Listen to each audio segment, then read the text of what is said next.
Pois é, Jones, é interessante isso, né? Porque o Obama foi Prêmio Nobel da Paz sem ter feito nada, né? Antes quase dele começar a governar, ele já era Nobel da Paz. Assim como Al Gore, outro famoso democrata, ex-vice-presidente, também ganhou o Nobel da Paz por conta de luta ambientalista baseada em fake news, né? Aquele documentário absurdo dele.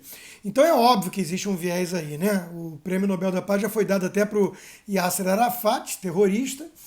O Bill Clinton tentou muito lá, né? Aquele acordo que deveria ter saído, acho que 2001, né? E depois o próprio, acho que príncipe da Jordânia tentou exortar Yasser Arafat a aceitar as condições. Israel cedeu em tudo e o que acabou acontecendo na prática foi a segunda intifada, né? Então, esse acordo com Emirados Árabes e Israel agora teve sim o dedo do Trump, foi importante e eu acho que mostra algumas coisas. O André já explicou o mais importante com a visão de um especialista que conhece muito mais a fundo lá, né, a região do Oriente Médio, mas eu falo como um palpiteiro, um observador de fora, e o que eu percebo é o seguinte: primeiro, é, dentro de Israel já não existe mais espaço para romantismos. É o que o André falou, né? Ali, mesmo na região, já perceberam o seguinte: Israel não vai ser varrido do mapa. Lançaram guerras contra Israel para tentar eliminar o Estado criado lá, né, após a Segunda Guerra Mundial, porque acham que os judeus não têm direito a ter o espaço ali. Isso já ficou claro que não vai acontecer. Então, dentro de Israel não se discute mais em questões de eleição, em política externa, nenhuma mudança, nenhuma guinada radical em relação a essa postura mais firme, né, do próprio Bibi Netanyahu. E isso tudo eu sei, inclusive, por acompanhar. Uma das fontes que eu acompanho para conhecer isso mais a fundo é justamente o André Leist, né? Então, eu acompanhei durante as eleições aquela confusão toda, né, que não conseguia formar governo. Eu acompanhava os comentários do André e a percepção é exatamente isso. O Benny Gantz e tudo, não se discutia ali uma mudança absurda de política externa, porque sabem que é inviável Israel baixar as armas. Fazer isso significa destruição de Israel. Por que eu estou falando isso? Porque nos Estados Unidos, e aí eu venho para onde eu acompanho um pouco mais de perto, nos Estados Unidos ainda não caiu essa ficha. A turma democrata nos Estados Unidos, ela acha que se o Bibi Netanyahu sair do governo e entrar lá a coalizão moderada, centro e tudo, eles acham que vai ser uma mudança radical de postura em relação à política externa. E eles ficam com essa narrativa, e teve alguns, foi até curioso acompanhar isso, que tiveram pessoas aqui que torceram quase, mesmo achando bom o governo do Netanyahu, torceram para ele perder de vez, né, para poder esfregar na cara do New York Times e companhia as premissas absurdas que eles adotam. Falando, nossa, você não está entendendo. Não é o Netanyahu que é linha dura e tudo.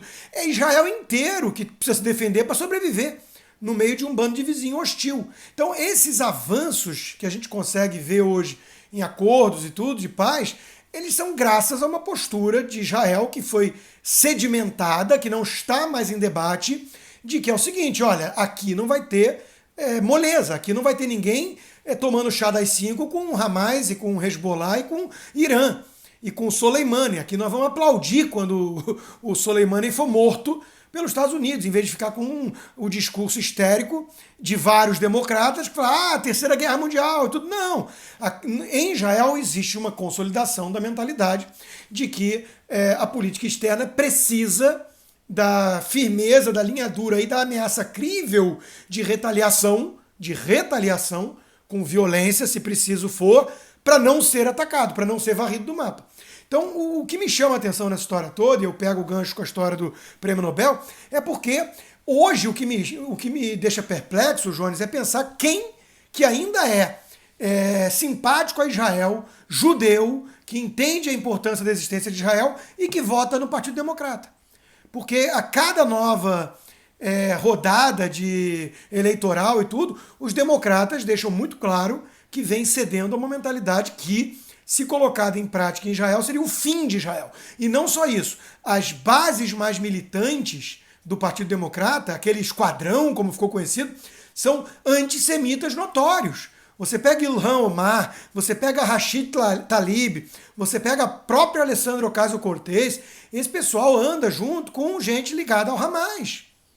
e pensaram, inclusive, em criar, depois de tantas declarações antissemitas, do Benjamin, que controla o mundo, né, fazendo alusão ao dinheiro judeu e tudo, depois de tantas declarações, em 3 meses, foi algo como 6 falas antissemitas escancaradas, no caso da Ilhan Omar, que aceitaram finalmente fazer uma moção contra ela no Congresso, e na hora de passar pelo crivo dos democratas, mudaram tudo e deixou de ser sobre ela, não citaram mais o nome dela, colocaram uma coisa abstrata e abrangente contra preconceito e o antissemitismo ficou no 6º item da lista, sendo que antes estava lá islamofobia. Quer dizer, inverteram tudo.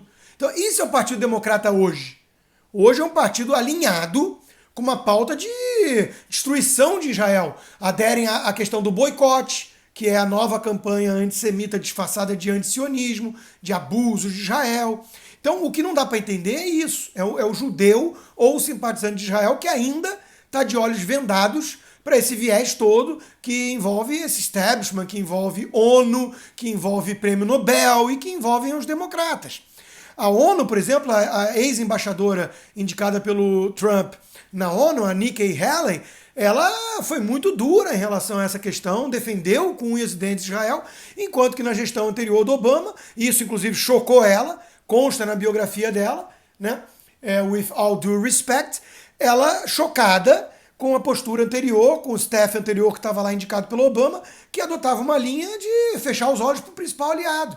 Enquanto que estava fechando acordo com quem? De pai para filho, com o Irã, mandando dinheiro, suspendendo sanção e tudo mais. Que todo mundo sabe que é o regime mais hostil a Israel e o maior desestabilizador na região. Hoje em dia é o regime mais perigoso, apoiado pelos russos, apoiado pela China. Então, assim, é uma coisa que causa espécie a turma que ainda não enxergou esse jogo, né? Esse jogo pesado que vem sendo jogado com o Irã e o eixo do mal, e que os democratas, de forma geral,